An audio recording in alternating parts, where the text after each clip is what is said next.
man-in-the-middle attacks.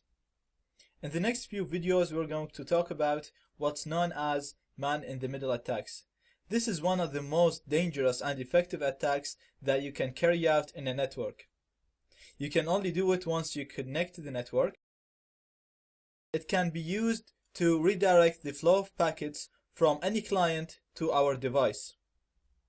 This means that any packet that is sent to or from the client, the target client, will have to go through our device. And since we know the password, since we know the key to the network, we will be able to read those packets, so they won't be encrypted, and we will be able to modify them, drop them, or just read them if they contain passwords or important information. This attack is so effective because it's very hard to protect against. We're going to talk about the ways to protect against it, but it's very hard to fully protect yourself against this attack. This is due to the way ARP protocol works. It was programmed in a way that it's very simple and it's very effective, but it's not secure enough.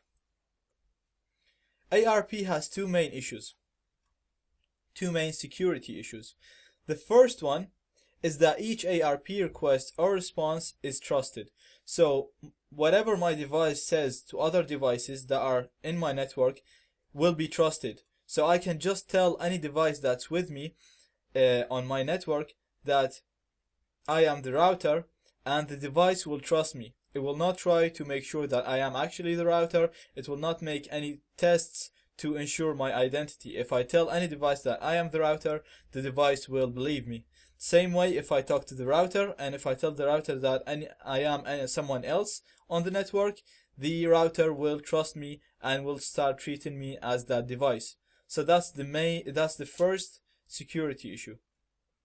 The second security issue is that clients can accept responses even if they didn't send a request. So for example, when a device connects to the network, the first thing it's going to ask, who is the router? And then the router will send a response saying, I am the router. Now we can just send a response without the device asking for who is the router. We can just tell the device, I am the router. And because the devices trust anyone, they will trust me and they will start sending me packets instead of sending the packets to the router. So let's have a deeper look on how this man-in-the-middle attack works. It's going to work using a technique called ARP poisoning or ARP spoofing. This is done by exploiting the two security issues that we talked about in the previous slide. That's a typical Wi-Fi network, and we can see that when the client requests something, it will send the request to the Wi-Fi, to the router, and then the router will get the request from the internet and come back with the responses to the client. Now all this is done using packets. So what we are going to do is we're going to send an ARP response to the client, so we can send responses without the client asking them. So the client didn't ask for anything, but we can still send it a response. We're gonna say that my IP is the router IP. So the router, for example, has 192.168.1.1. So we're gonna tell the client the device with this IP has my MAC address. So we're gonna tell the client that I am the router, basically. This will cause the client to, instead of sending the packets to the router, it will start sending the packets to us because we told him the device with the router IP is me, has my MAC address. After that, we're gonna do the opposite to the router. So we're gonna tell the router that I am the client. We'll do this by telling the router that my IP is the client's IP and that client has my MAC address. So the communication of packets will be done through the MAC address, and the Wi-Fi router will start sending any packet that's meant to go to the client will be sent to us instead. This will redirect the flow of packets through our device.